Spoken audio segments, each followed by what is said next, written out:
Exaltado seja o nome do Cordeiro de Deus.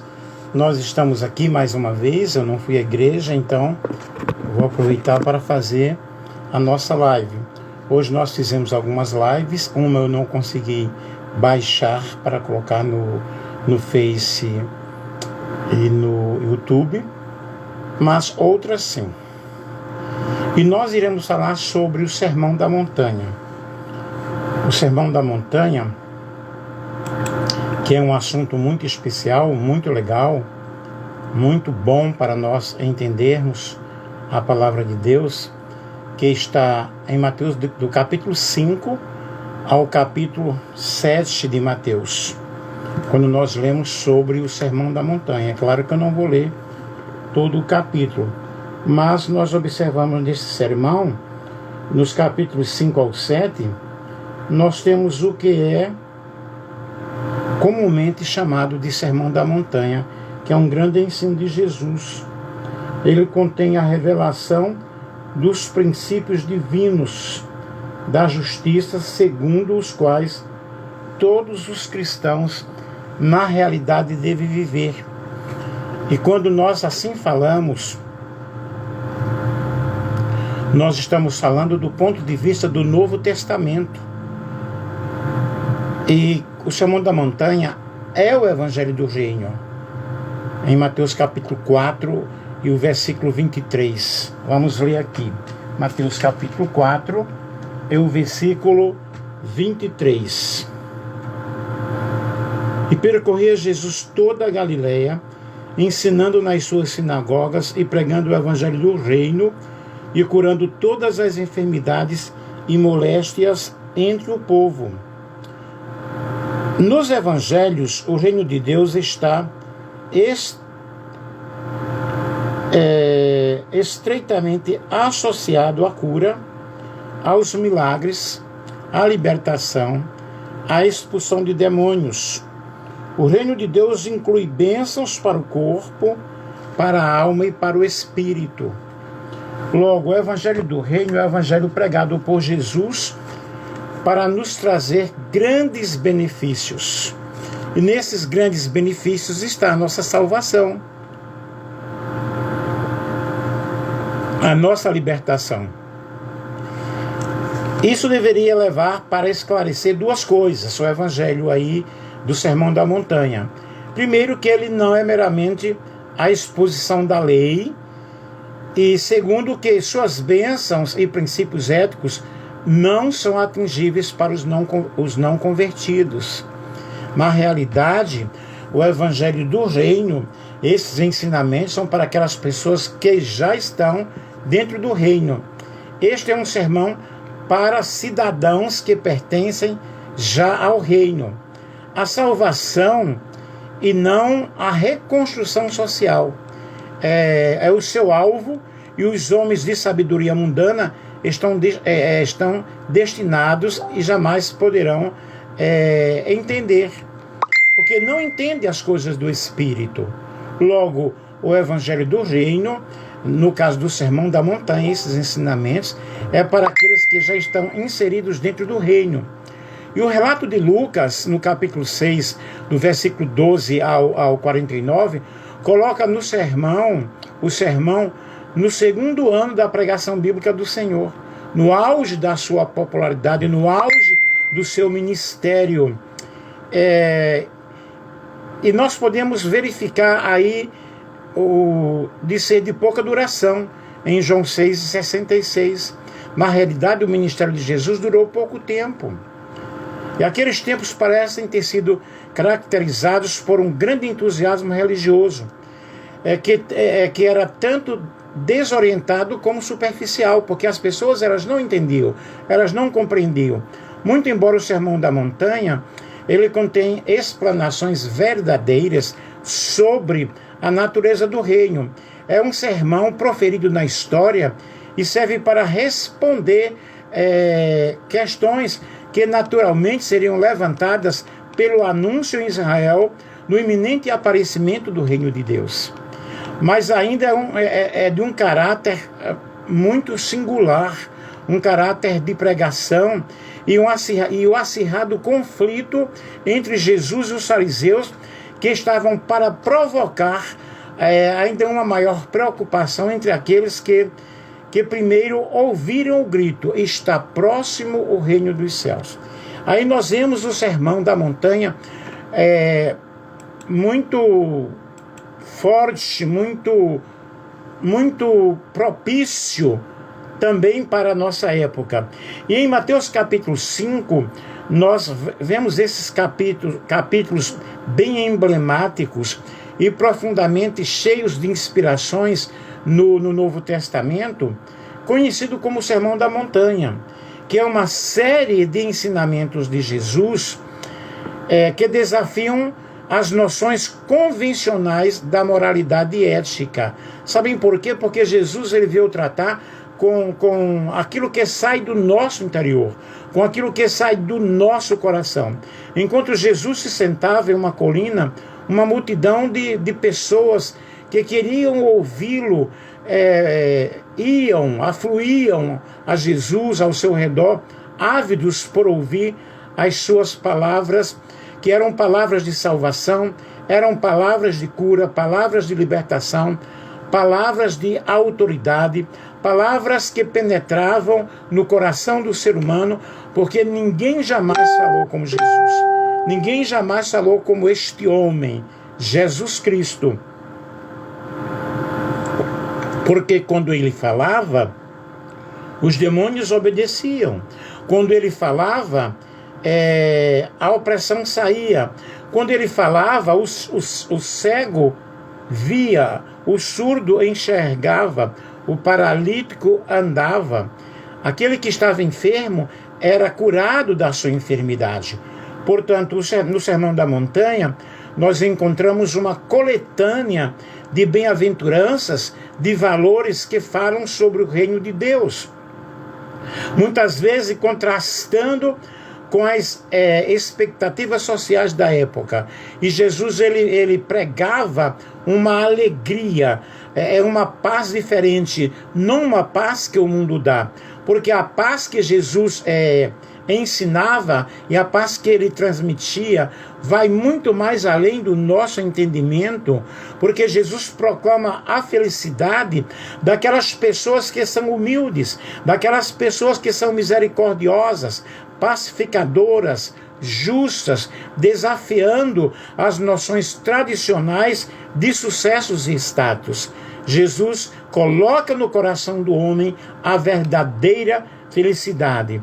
E além das bem-aventuranças, nós observamos uma variedade de tópicos, incluindo a importância da luz e do sal na vida daquelas pessoas que realmente têm um compromisso de seguir a Cristo. Eu pediria para vocês que vocês compartilhassem a nossa live, que está sendo muito, com licença, muito bem aceita aí. Hoje à tarde nós tivemos 1000 espectadores. Não sei agora quantos espectadores nós teremos, quantas pessoas estarão nos seguindo aí, porque muitas pessoas estão nas suas igrejas, né, nos seus cultos, nas suas denominações, louvando e adorando o nome do Senhor. Mas aqueles que não foram e podem estar aqui, eu pediria que vocês compartilhassem com outras pessoas. Reiterando aqui, agradecendo as 1000 pessoas que estiveram conosco hoje à tarde. Aí nós vamos ver o capítulo 5, porque capítulo 5 é do capítulo 5 ao 7. Mas no capítulo 5, nós encontramos do versículo 1 ao versículo 2, Jesus ensinando as multidões ali reunidas e recebendo os ensinos de Cristo. Depois Jesus sobre a montanha, capítulo 5, versículo 2. Depois nós temos as bem-aventuranças, que é do capítulo 5, do versículo 3 ao versículo 12. Bem-aventurados os pobres de espírito, bem-aventurados os que choram, bem-aventurados os mansos, bem-aventurados os que têm fome e sede de justiça, bem-aventurados os misericordiosos, bem-aventurados os puros de coração, bem-aventurados os pacificadores, bem-aventurados os perseguidos por causa da justiça, bem-aventurados serão vocês quando os insultarem. Bem-aventurado significa o quê? Significa feliz. Somos felizes. Vocês são felizes quando vocês fizerem estas coisas. E isso aí está do capítulo 5, do versículo 3 ao versículo 12, e do versículo 13 ao 16, nós temos a influência dos discípulos, Jesus comparando-os, com o sal da terra. Vocês são o sal da terra, luz do mundo, e dando-nos o conselho de brilhar, que a nossa luz possa brilhar diante dos homens. E do versículo 17 ao 20, nós vemos aí no Sermão da Montanha, ele falando sobre a lei e os profetas, que Jesus não veio abolir a lei e os profetas. Ele veio cumprir toda a lei, mas cumprir segundo o amor, segundo a justiça. Por exemplo, no sábado, para os doutores da lei, para os mestres da lei, não podia nem sequer curar uma pessoa. E Jesus veio guardar um sábado diferente, pregar um sábado diferente. Depois Jesus explica a importância de obedecer à lei e a justiça que excede a dos escribas e dos fariseus, que davam o dízimo do endro, da hortelã, do cominho e tal, mas eles não tinham compaixão, não tinham o amor, e Jesus estava tratando com a índole de cada pessoa. E do versículo 21 ao 26, nós vemos aí Jesus falando sobre a raiva e a reconciliação, mostrando a reconciliação com o irmão, mostrando que realmente nós devemos viver uma vida de paz e uma vida de harmonia com o nosso próximo. Do versículo 27 ao 32, Jesus vai falar sobre a pureza do coração e sobre o adultério. E do versículo 33 ao 37, Jesus vai falar sobre os juramentos, sobre a honestidade. E, finalmente, do versículo 38 ao 48, Jesus vai falar sobre a retaliação e o amor ao próximo. Então, vocês observem que o Sermão da Montanha é um sermão encontrado no Evangelho de Mateus, que é uma das passagens mais icônicas e de grande inspiração das Escrituras. Toda a Escritura é divinamente inspirada por Deus, que é útil para a correção, é útil para o nosso conhecimento, para o nosso autoconhecimento, para a nossa comunhão com Deus. E no Sermão da Montanha, Jesus, ele estava ensinando a multidões que o seguiam. E aí nós vemos Jesus aí nesse cenário rodeado por tantas pessoas que queriam ouvir a sua palavra, queriam ouvir aquilo que ele ensinava. E quando Jesus sobe a montanha, Jesus não apenas busca um local mais elevado, mas ele já está simbolizando uma elevação espiritual, uma elevação moral, um ensinamento que é colocado com muita autoridade, e que esse ensinamento ele deve ser compartilhado para com todos, para com todas as pessoas, pois transcendem as preocupações mundanas e se concentram nas questões do nosso coração, nas questões éticas da nossa vida. E nós precisamos aprender com Jesus, através do Sermão da Montanha, grandes ensinamentos, grandes orientações, porque representam, na realidade, aquilo que nós necessitamos, aquilo que as pessoas estavam necessitando naquela época, mas também o que nós necessitamos na época de hoje, porque ele fala para todos. E nesses versículos, que são versículos introdutórios, nós aí vemos a necessidade e a acessibilidade, a universalidade dos ensinamentos de Jesus, que não está isolado apenas em um tempo ou em um espaço, ou em uma época, ou para um grupo selecionado, muito embora que naquele momento ele estava ensinando realmente para os seus discípulos e para a multidão que o seguia, e em vez disso ele está, na realidade, alcançando a todos, porque Jesus, como um grande pregador, como um grande evangelista, ele não somente ensinou para uma pessoa, como a mulher samaritana, lá no poço de Jacó, como para o grupo seleto dos 12, como para o grupo dos 70, mas também para a multidão que o seguia. E Jesus, ele não somente ensinava, mas também tinha compaixão da multidão e alimentava, no caso da multiplicação dos pães. Logo, o Sermão da Montanha é um convite muito forte para que nós possamos entender os ensinamentos de Jesus e que nós possamos refletir como nós estamos servindo a Ele e como nós devemos obedecer. Portanto, a palavra do Senhor nos diz: bem-aventurados, aqueles que ouvem as minhas palavras. E você está aí agora como uma pessoa feliz, ouvindo a palavra de Deus através da mensagem que o pastor Nelson está transmitindo para vocês. E isso é maravilhoso. E isso é muito bom. O Sermão da Montanha permanece como uma explanação da verdadeira natureza do reino de Deus. Porque o reino de Deus não consiste nem em comida e nem em bebida, mas em justiça e paz e alegria no Espírito Santo. É um sermão proferido na história e serve para responder às questões que seriam levantadas pelo anúncio de Israel no iminente aparecimento do reino. Mas nós observamos aí, nesse discurso de Jesus, as bem-aventuranças que fala sobre o caráter dos cidadãos no reino dos céus. E Jesus abre esse importante sermão com uma série de 8 declarações pungentes e paradoxais, tradicionalmente conhecidas como o Sermão da Montanha.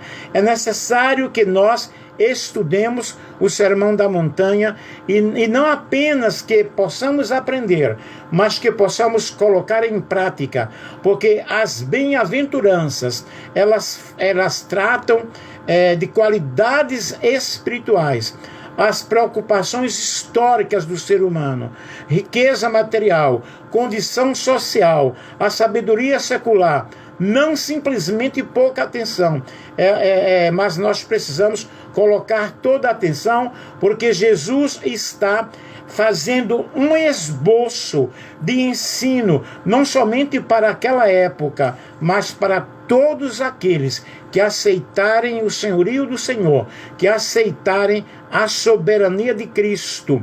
E o reino de Deus, como já falei, não é comida e nem bebida, mas que nós possamos compreender que as bem-aventuranças não contêm uma promessa de bênção sobre nós, ou para o homem em seu estado natural, mas para todos aqueles que choram, todos aqueles que estão necessitados e precisam de uma palavra, precisam de um conselho. Nós observamos que o Senhor, Ele trata especificamente para grupos de pessoas que necessitam ouvir e praticar estas palavras.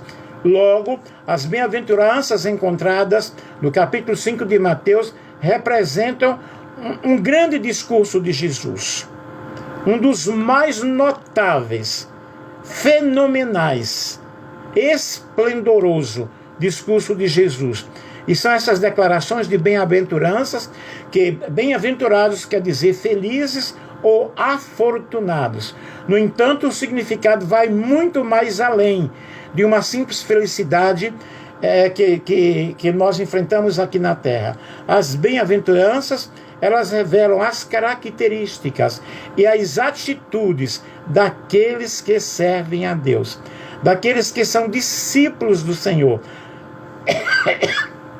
Desculpem, daqueles que entregam a sua vida ao Senhor. E já vou adiantando aqui, se você ainda não entregou a tua vida ao Senhor Jesus Cristo, faça-o nesta noite, para que você seja mais feliz ainda. E você pode perguntar, mas existe felicidade em um mundo conturbado, em um mundo cheio de problemas, de tristezas, de lutos, de tragédias? Existe. Porque a verdadeira felicidade não consiste em bens materiais. A verdadeira felicidade consiste em você ter a Jesus em teu coração. Felicidade é ter Cristo ao nosso lado. Felicidade é andar com o Senhor. Felicidade é ter a certeza do perdão dos nossos pecados. Felicidade é ter a certeza que quando nós oramos, o Senhor atende a nossa oração. Portanto, bem-aventurados os pobres de espírito, pois deles é o reino dos céus. Aqui Jesus não está falando apenas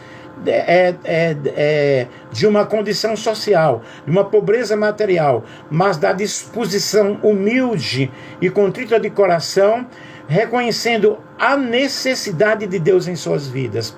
Aquele que reconhece que é pecador, aquele que reconhece que necessita de um Salvador, aquele que reconhece que necessita do perdão de Deus. Ele aqui está valorizando aqueles que na realidade dependem de Deus, dependem do Senhor, que buscam a sua graça, que buscam a sua misericórdia, que buscam a sua orientação. Portanto, bem-aventurado os pobres de espírito. Louvado seja o nome do Senhor. A palavra bem-aventurado refere-se ao estado abençoado daqueles que por seu relacionamento com Cristo e a sua palavra receberam o amor de Deus, receberam o perdão de Deus em seus corações.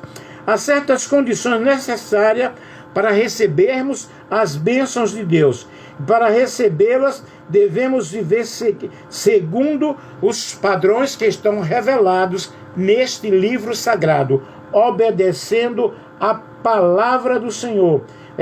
A primeira destas condições é ser pobre de espírito, o que significa reconhecermos que não temos autossuficiência espiritual, mas que nós dependemos da graça, dependemos da misericórdia de Deus. Eu não posso, mas Ele pode. Eu não sei, mas Ele sabe. Eu não entendo, mas Ele entende. Eu não consigo, mas a palavra dele diz: posso todas as coisas naquele que me fortalece. Então eu choro porque eu choro por causa da minha condição espiritual, porque na minha condição pobre espiritualmente eu estou separado de Deus. Porém, através da reconciliação, através da cruz do Calvário, eu tenho essa reconciliação. Portanto, meu querido, valorize a tua alma nesta noite e entregue a tua vida ao nosso Senhor e Salvador Jesus Cristo. E quando ele diz: bem-aventurados que choram, porque serão consolados, nós vemos aí essa bem-aventurança que reconhece a realidade do nosso sofrimento, a realidade da nossa dor, a realidade das lutas que nós estamos enfrentando. A Bíblia diz: no mundo tereis aflições, mas tende bom ânimo, eu venci o mundo. E aí mostra a grande compaixão de Deus para aqueles que passam momentos de dificuldades, momentos cruéis, momentos de luto, momentos de dor. Aqui nós vemos chorar, contristar-se profundamente por causa das nossas fraquezas, quando nos medimos com um padrão divino de justiça. E também sentimos pesar quando nós entristecemos ao Espírito Santo. E até novos sentimentos em sintonia com os sentimentos de Deus. É sentir a aflição em nosso espírito por causa do nosso pecado. É chorar devido realmente os obstáculos que nós estamos enfrentando. Mas nesta noite, Deus manda te dizer, Deus manda te falar: não temas, porque eu estou contigo. Não te espantes, porque eu sou teu Deus. Outra bem-aventurança é: bem-aventurados mansos, pois herdarão a terra. E nós vemos aí que a mansidão não é vista como uma fraqueza, mas como um autocontrole, uma disposição de humildade para obedecer a Deus, para fazer a vontade do Senhor. E quando nós vemos aí, bem-aventurados mansos, os mansos são os humildes e submissos diante de Deus. Acham nele o seu refúgio, preocupam-se mais com a obra de Deus. E aí nós temos a verdadeira violência, é a violência que nos empunha, que nos empurra a nós sermos obedientes ao Senhor, a nós não revidarmos, mas muito pelo contrário, a nós buscarmos a reconciliação e o perdão do Senhor nosso Deus. E essa atitude é recompensada com a herança do reino de Deus. Louvado seja Deus. Logo nos encontramos, as bem-aventuranças continuam realmente a desafiar as noções convencionais daquilo que nós chamamos de felicidade, pois procuram valorizar as pessoas que têm fome, que têm sede de justiça, que querem exercer misericórdia, os puros de coração, os pacificadores. E aí você pode observar essa perfeita harmonia com Deus e com os outros. Em vez de você buscar poder e fama, você vai buscar a presença do Senhor. Porque na presença do Senhor há fartura de alegria. E na presença do Senhor, somente Ele nos dá valor. Desculpem. Bem-aventurados os que têm sede de justiça. Este é um dos versículos mais importantes do sermão. A condição fundamental para uma vida santa em todos os aspectos é ter fome e sede de justiça. É querer servir a Deus. É querer entender as coisas de Deus. E o estado espiritual do cristão, durante toda a sua vida, depende da sua fome, da sua sede, da sua busca pela presença do Senhor, pela comunhão do Senhor. E tendo essa comunhão com o Senhor, nós vamos entendendo o processo da santificação que eu falei hoje à tarde para vocês. A fome que o cristão tem das coisas de Deus pode ser destruída pelas preocupações deste mundo, pelas riquezas, pela ambição, pelo orgulho. Mas quando a fome abrange o nosso ser, de buscarmos a Deus, de conhecermos ao Senhor, de estarmos em sua presença, de conquistarmos os dons espirituais, de exercermos no dia a dia a prática dos dons do Espírito Santo, dos talentos e das habilidades que o Senhor nos concedeu, nós seremos as pessoas mais felizes deste mundo, mais felizes desta terra. Louvado seja o nome do Senhor. E nós vemos então aí, quando fala os misericordiosos estão cheios de compaixão pelas pessoas. Querem ajudar, querem levar um cobertor na época do frio, querem levar um alimento em um momento em que aquela pessoa está necessitando. E os limpos de coração são os que foram libertos do poder do pecado, mediante a graça de Deus, mediante o perdão de Deus. Bem-aventurados pacificadores, aqueles que promovem a paz, têm essa paz em seu coração, têm essa paz em sua vida. E aí nós observamos, gente, a influência aí dos discípulos de Mateus capítulo 5, versículo 13 ao 16, e nós encontramos aí uma sessão em que Jesus falou para os discípulos: vocês vão exercer uma influência muito grande na terra. Vocês serão luz do mundo, luz para brilhar, luz para dissipar as trevas. Onde houver um poder de trevas, vai chegando a luz, a glória de Deus vai chegando e resplandecendo. E nós observamos como sendo o sal para dar sabor, para fazer a diferença.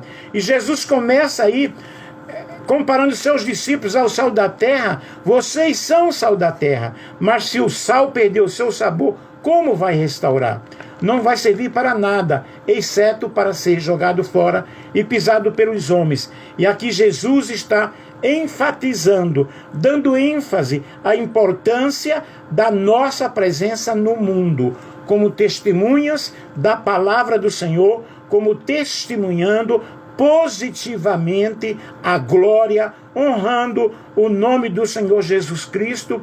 E nós fomos chamados como agentes de preservação da verdade, da justiça e da moralidade, trazendo a luz para o mundo, trazendo a luz aonde há somente trevas, onde há tristeza, onde há infelicidade. Aí você chega aí como a luz brilhando e como o sal da terra.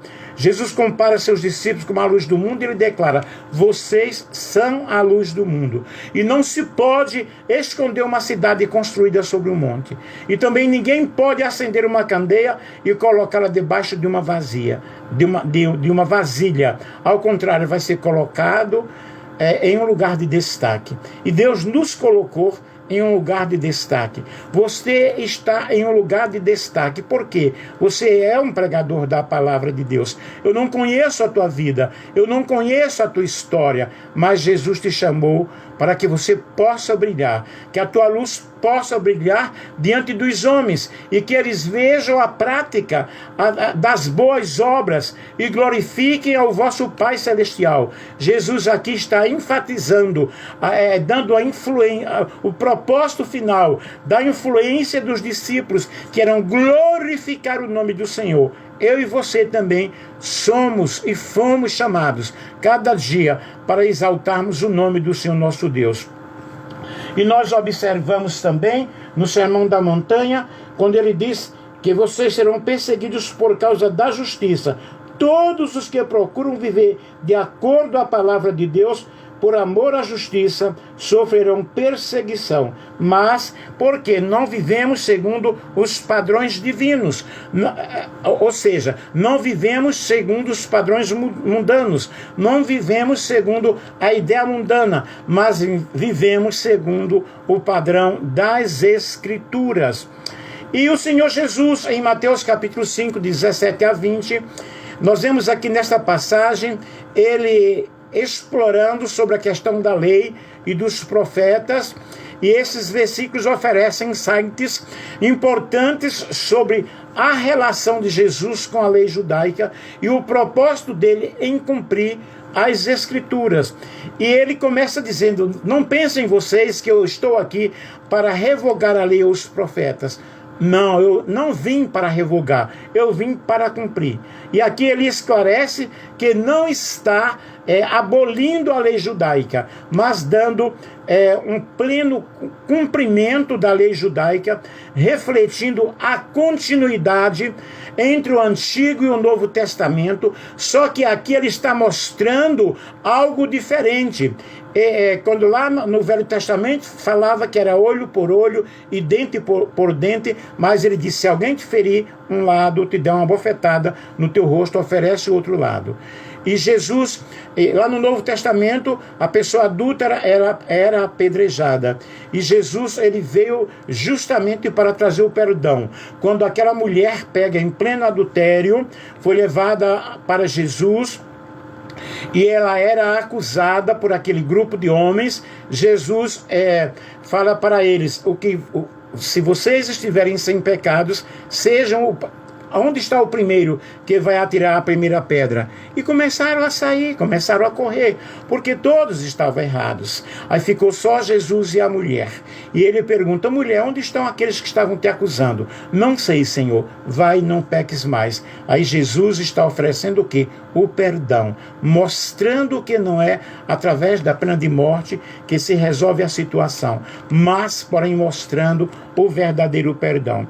E Jesus continua dizendo: olha, em verdade eu vos digo, até que o céu e a terra se passem, nenhum i ou tio jamais passará da lei, até que tudo isso se cumpra. E Jesus estava aqui enfatizando a imutabilidade e a testemunha da palavra de Deus, a eficácia da palavra de Deus, o poder da palavra de Deus ao longo dos tempos, ao longo da história. E por fim Jesus declara: pois eu vos digo que se a vossa justiça não exceder em muito a dos escribas e dos fariseus, de modo nenhum entrareis no reino dos céus. E aí nós observamos Jesus tratando com o homem interior, não tratando com as coisas legalistas, porque Jesus ele não está preocupado com o legalismo. Jesus não está preocupado com a cor do teu cabelo, com a cor da tua roupa, se você vai para a igreja de sapato ou de chinelo, se você tem um anel de formatura no teu dedo ou não, se você pinta o teu cabelo de roxo ou de preto. Jesus não está preocupado com essas coisas, porém ele está preocupado com aquilo que está dentro do nosso coração, com aquilo que sai do nosso coração. Ele busca uma justiça que transcende o mero cumprimento dos mandamentos. Uma justiça que está relacionada com o nosso viver diário, com a nossa intimidade com Deus. E quando ele fala sobre isso, sobre essa importância da lei dos profetas, nos lembra da importância da palavra de Deus que deve estar dentro do nosso coração. Portanto, Jesus não veio abolir a lei, mas ele veio para cumpri-la plenamente em sua própria vida, em suas ações, em seus atos, em seu ministério. E finalmente, queridos, nós estamos chegando ao final, quando no Evangelho de Mateus Jesus aborda a questão da reconciliação, que nós vemos aí de Mateus capítulo 5, versículo 21 ao versículo 26, quando ele oferece aí uma reconciliação para aqueles que nos tratam mal.